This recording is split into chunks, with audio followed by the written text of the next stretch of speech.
नमस्कार दोस्तों, मेरा नाम मनीष व्यास है। एक महत्वपूर्ण जानकारी जो कि माननीय सर्वोच्च न्यायालय के एक आदेश अभी पारित हुआ है के जानकारी मैं आपके साथ साझा करना चाहता हूँ। उससे पहले मैं आपकी जानकारी में लाना चाहूंगा कि अभी पूरे देश के अंदर एक अतुल सुभाष नाम के एक व्यक्ति का जो एक केस आया था, उसको केस के आने के बाद में जो महिला के भरण पोषण के संबंध में जो मामले थे, उनको लेकर काफी गॉसिप चली। तो अभी यहाँ मैं क्लियर कर देना चाहता हूँ कि माननीय सर्वोच्च न्यायालय ने यह एक सिद्धांत प्रतिपादित अभी हाल ही में तेलंगाना हाईकोर्ट के जजमेंट के बाद में जब वो मामला सर्वोच्च न्यायालय पहुंचा, तो उसका नट एंड सेल ये है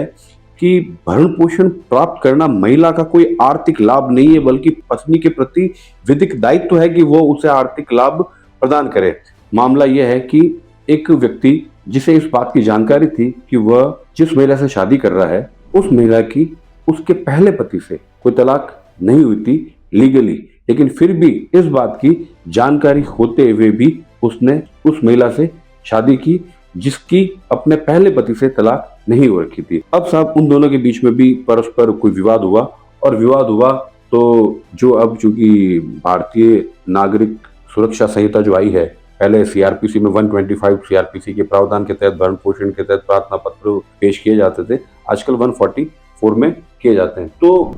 ये जो नया जोड़ा बना था, जो उनसे एक बच्चा भी हुआ, और इस महिला ने अपने लिए और अपने बच्चे के लिए न्यायालय के सामने आवेदन किया। तो न्यायालय के सामने आवेदन करने पर उस व्यक्ति ने कहा कि ये महिला जो मेरे साथ जो मेरी विधिक पत्नी नहीं है, क्योंकि इसने अपने पहले पति से विधिवत रूप से तलाक नहीं लिया है। तो मामला जो है वह हाईकोर्ट पहुंचा और उसके बाद में सर्वोच्च न्यायालय पहुंचा। तो नट एंड सेल ये है, तेलंगाना हाईकोर्ट ने मना कर दिया कि जो शादी जो थी, सेकंड शादी जो थी, वह लीगल मैरिज नहीं थी, इसलिए ये जो महिला है ये कोई भरण पोषण प्राप्त करने की अधिकारिणी नहीं है। परंतु ऑनरेबल सुप्रीम कोर्ट ने ये कहा कि पत्नी की परिभाषा का अभिप्राय यह है कि इस व्यक्ति को इस बात की जानकारी थी कि जिस महिला से ये शादी करने जा रहा है, ये इस महिला की दूसरी शादी है। तो ऐसे में इस व्यक्ति की ये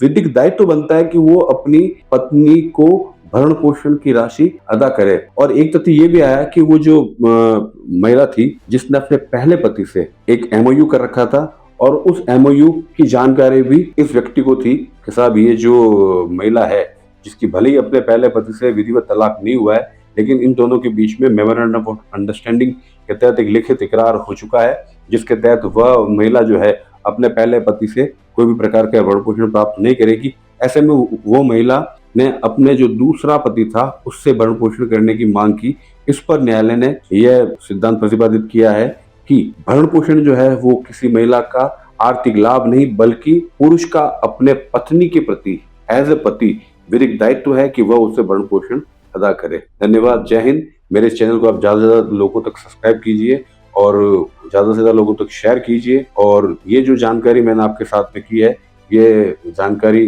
देने का मेरा उद्देश्य यही है कि हमारे इस देश के अंदर काफी लोगों न्याय से इसलिए महरूम रह जाते हैं क्योंकि उन लोगों को इस बात की जानकारी नहीं होती कि वो किस दिशा में जाए, कैसे जाए, कहाँ जाए। तो जब तक विधि की जानकारी प्राप्त नहीं होगी, किसी कानून की जानकारी प्राप्त नहीं होगी, तब तक वो सक्षम न्यायालय में उपस्थिति नहीं दे पाएंगे और अपने अधिकारों से वंचित रह जाएंगे। इसलिए मेरा आपसे निवेदन है कि इस चैनल को सब्सक्राइब कीजिए और जितना हो सके अपने मित्रों परिचितों में शेयर कीजिए, ताकि हर व्यक्ति को न्याय मिल सके, क्योंकि न्याय प्राप्त करना हर व्यक्ति का एक संवैधानिक स्टैट्यूटरी राइट है। धन्यवाद, जय हिंद।